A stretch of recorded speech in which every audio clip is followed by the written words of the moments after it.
नृसिंह सरस्वती जयंती विशेष. श्री नृसिंह सरस्वती हे श्रीदत्त प्रभूंचे तिसरे आणि श्रीपाद श्रीवल्लभांचे उत्तरावतार आहेत. तेच पुढे श्री अक्कलकोट स्वामी समर्थ म्हणून प्रसिद्धी पावले. श्री नृसिंह सरस्वती दत्तोपासनेचे संजीवक होते. श्री नृसिंह सरस्वतीचा अवतार काल शके 1300 ते 1380 असा आहे. श्री गुरुचरित्र हा वेदतुल्य असून हे गुरुचरित्राचे चरित्रनायक आहेत. श्री गुरुचरित्र सर्व मनोकामना पूर्ण करणारा चिंतामणीच आहे.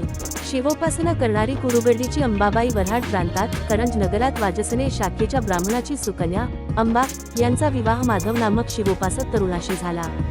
पौष शुद्ध द्वितीयेला शनिवारी माध्यान्हकाळी त्यांच्या पोटी सुपुत्र रूपाने अवतार धारण केला. हेच श्री नृसिंह सरस्वती.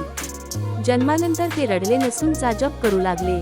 तेव्हा ज्योतिषांनी हा मुलगा साक्षात ईश्वरावतार असल्याचे सांगितले. हा लौकिक मुलगा श्रीहरीप्रमाणे सर्व नरांचे पाप ताप दैन्य हरण करणारा होईल म्हणून याचे नाव नरहरी असे ठेवावे असे त्यांनी सुचवले.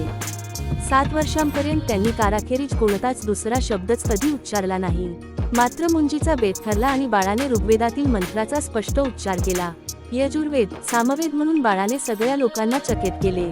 काशीतील तत्कालीन सर्वश्रेष्ठ संन्यासी श्रीकृष्ण सरस्वती स्वामींच्या विनंतीला मान देऊन त्यांनी संन्यास दीक्षा स्वीकारली. श्री कृष्ण सरस्वती स्वामींनीच त्यांना चतुर्थाश्रमाची दीक्षा दिली. त्यांच्या हाती दंड दिला. त्यांचे श्री नृसिंह सरस्वती असे नूतन नामकरण केले. पायी खडावा कटीला कौपिन अंगावर भगवी छाटी गळ्यात रुद्राक्ष माळा हातात दंड कमंडलू कपाळी भस्म मुखावर सात्विक स्मितहास्य संपूर्ण देहावर तपश्चर्येचे तेज हृदयात ब्रह्मानंद असलेले दत्तावतारी श्री नृसिंह सरस्वती सर्वांना साक्षात श्री काशी विश्वेश्वरच वाटत.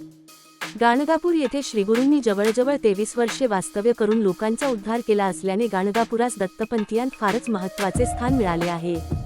प्रदीर्घ काळ भक्तकार्य करून श्री नृसिंह सरस्वती अवतार समाप्तीची भाषा बोलू लागले. श्री सद्गुरू नृसिंह सरस्वतींच्या आज्ञेप्रमाणे निर्वाणाची तयारी करण्यात आली. केळीच्या पानांवर फुलांचे आसन रचण्यात आले. गुरुनामाच्या घोषात ते आसन नदीच्या पाण्यात ठेवण्यात आले. श्री गुरुदेवांनी त्यावर आरोहण केले. सर्व शिष्यांचे भक्तांचे अभिवादन स्वीकारून ते प्रवाहाच्या दिशेने मार्गस्थ झाले. मार्गस्थ होताना त्यांनी सुखामी गेल्यानंतर 4 पुष्पे प्रसाद म्हणून पाठवून देतो असे सांगितले. त्याप्रमाणे पुष्पे प्रसाद म्हणून परत आली. भीमा अमृजा संगम हा गंगा यमुनांचा संगम आहे. इथे नित्य स्नान करा. सत्वस्थ भक्ताला कल्पवृक्षाप्रमाणे फळ देणाऱ्या इथल्या अश्वत्थाची नित्य पूजा करा. या कल्पतरूच्या छायेत जो उपासना करील तो कृतार्थ होईल अशी अभयवाणी उच्चारून ते महाप्रस्थानास सिद्ध झाले. ही माहिती तुम्हाला आवडली असेल तर चॅनलला नक्की सबस्क्राईब करा. तसेच एक लाईक करा आणि श्री स्वामी समर्थ असे कमेंटमध्ये लिहायला विसरू नका.